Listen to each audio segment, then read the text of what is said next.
Good evening everyone. Today our class is about clavipectoral fascia.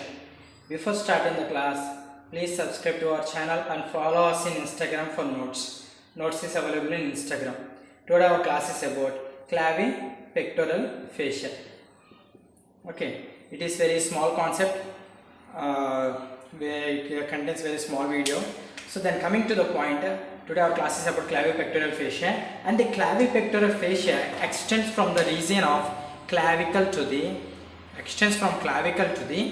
axillary region. Okay, think that it is the axillary region.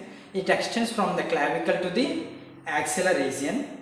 Next, see, the clavipectoral fascia is fibrous sheet. Okay, it is the fibrous sheet situated deep to the clavicular portion of pectoralis major. It is the fascia means a layer that is present below the skin. And now coming to the clavipectoral fascia, it is present the clavipectoral fascia, it is present deep to the pectoralis major muscle. Okay, next, it extends from the clavicle to the axillary region, axillary fascia.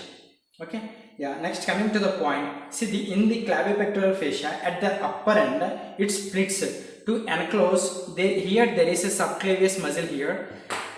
This is subclavius muscle. Think that it is the subclavius muscle here. See, this clavipectoral fascia at the upside, it splits into two parts and covers this clavipectoral fascia. Okay, at the superior region, it splits into two parts and covers subclavius muscle. Okay, covers subclavius muscle. This is regarding to the upper end of the clavipectoral fascia. Next, coming to the inferior side, and here is the inferior surface. In the inferior surface, this clavipectoral fascia splits into two parts and encloses pectoralis minor muscle. Encloses pectoralis minor muscle. Here is the pectoralis minor muscle. Think that it is the pectoralis minor muscle. It encloses pectoralis minor muscle at the inferior surface. At inferior surface, it covers pectoralis minor muscle.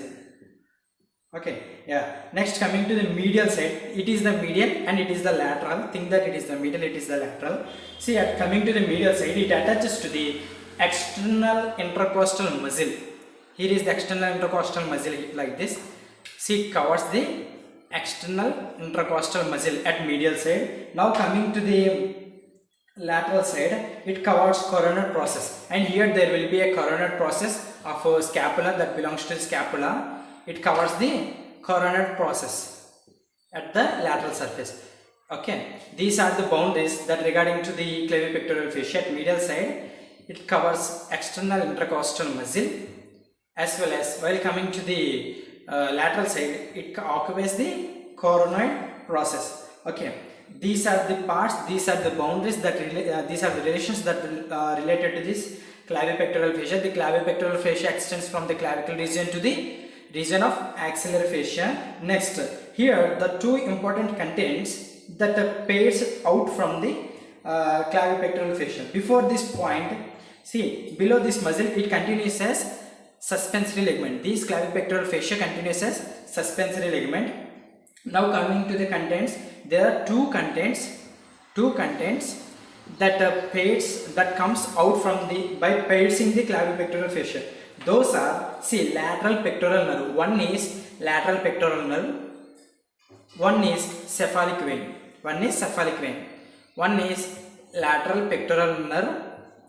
One is cephalic vein. These two contents comes out from this fascia by piercing it.